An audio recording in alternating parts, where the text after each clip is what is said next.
क्या नाम है? मेरा नाम बिट्टू कुमार हुआ। यहाँ पे जो अंचल कार्यालय पे आए हुए हैं, क्या वजह क्या है? वजह है कि हम लोग जमीन रामदयाल सिंह पिता स्वर्गीय शिवपारस सिंह, अच्छा। जिनके नाम से जमाबंदी था, 12 कट्ठा का प्लॉट था जिसमें 9 कट्ठा हम लोग लिए। 3 कट्ठा उनका बड़ा बेटा का हिस्सेदारी छोड़ दिए। उसके बाद ये सीओ साहब की रिपोर्ट करने के बाद कि ज़मीन विवादित है, उसके बाद लालगंज सीओ पंकज कुमार ने पैसा लेके 5 लाख रुपया विपक्षी पार्टी दिलीप कुमार जी पिता सियाराम सिंह को दाखिल खारिज कर दिया। अच्छा, बस यही मामला है। बोले बिहार सुनो सरकार। नमस्कार, आप सभी का न्यूज 11 लाइव चैनल में स्वागत है। लालगंज प्रखंड कार्यालय पर कुछ लोगों का दिमाग इस तरह गर्म था कि अगर सीओ साहब कार्यालय में होते तो शायद मामला ही बिगड़ सकता था। जमीनी मामले में सीओ लालगंज पंकज कुमार पर लगाया गया है बड़ा आरोप। जमीन किसी और ने लिखाई और सीओ साहब ने पैसे की मोटाई देखकर दाखिल खारिज किसी और के नाम पर कर दिया। माहौल तो गर्म था ही, इतने में कर्मचारी साहब भी नजर आ गए। दाखिल खारिज में किसकी गलती है, सीओ या कर्मचारी की? इस सवाल पर कर्मचारी आनंद कुमार के तो पसीने ही छूटने लगे। बिट्टू सिंह से की बातों से स्पष्ट झलकता है कि जमीनी मामले में जोरदार धांधली हुई है। साथ ही सीओ और कर्मचारी कार्यालय में व्यापक भ्रष्टाचार की खबरें तो बराबर आती रहती हैं, लेकिन इस मामले में सारी हदें पार कर दी गई है। जरा देखिए किस तरह भीगी बिल्ली बन गए कर्मचारी आनंद इस रिपोर्ट में न्यूज 11 लाइव चैनल के साथ। आपका अपना परिचय बताइएगा। आनंद है नाम। किस पद पे हैं?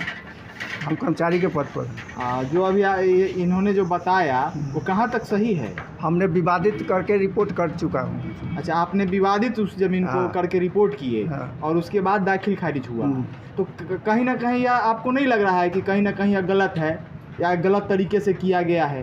वो तो सीओ साहब को जो उचित बुझाया उन्होंने किया। मतलब क्या, जैसे आपने जो लिख के दिया कि यह जो भूमि है वह विवादित है, उसके बाद अगर सीओ साहब अगर इस तरीके का कर रहे हैं तो क्या आपको कहीं नहीं लग रहा है कि कहीं ना कहीं गलत किया गया है? हाँ, तो वो उनकी प्रक्रिया जो होगी उसके अनुसार किए होंगे। आपके रिपोर्ट को उन्होंने गलत ठहराया ना, आपके रिपोर्ट को तो उन्होंने गलत ठहरा दिया, तो इस पर आप क्या कहेंगे? अब इसमें हमको कुछ नहीं कहना। मतलब आपके रिपोर्ट को गलत ठहरा दिए, वो इस चीज़ को मान रहे हैं, आप एक्सेप्ट कर रहे हैं कि नहीं? हम तो किए हैं। वो किस लिए आप लोग को रखे हुए हैं? निचले स्तर से रिपोर्ट किस लिए कर्मचारी को पंचायत में रख कर रिपोर्ट कराते हैं? वो तो खुद कर सकते हैं, जब उनको तो अगर नहीं उनका मानना अधिकार है, वो तो कर सकते हैं। अच्छा, उनका अधिकार है कि वो आपके भी बात को काट कर सकते हैं, उसमें वंचाधिकारी को पावर इन्वेस्ट है। अच्छा, तो इसका मतलब है कि आपने गलत रिपोर्ट किया है। गलत रिपोर्ट हम कहाँ कर रहे हैं? तो जब आपने जब सही रिपोर्ट किया है तो फिर वो किए हैं, तो इसका मतलब वो गलत किए हैं। आखिर कौन यहाँ पे गलत है? आप गलत हैं कि सीओ साहब गलत है? मैं ये जानना चाह रहा हूँ।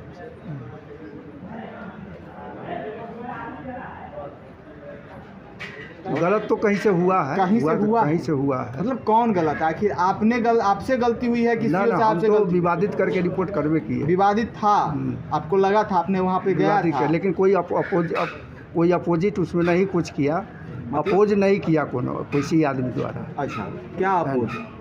कोई पिटीशन देता कि हाँ इसका विवादित है, इसको ना किया जाए। अच्छा, है ना, इस तरह का कोई मालूम नहीं चलेगा तो इसका मतलब है कि विवादित जमीन को दूसरे को दे दिया जाएगा। तो विवादित तो हम कर चुके हैं ना, हम तो कर ही दिए हैं। तो आप इस चीज़ को मान रहे हैं ना कि कहीं ना कहीं गलत है? मान रहे हैं? हाँ, कहीं तो कहीं गलती है। क्या आपके तरफ से या उनके तरफ से? अब उनका अधिकार है, उसमें हम अधिकार की बात नहीं, अधिकार की बात हम नहीं बोल रहे हैं। अभी तो हम नहीं कह पाएंगे, वो तो वही कह पाएंगे कि हाँ गलत है कि क्या है।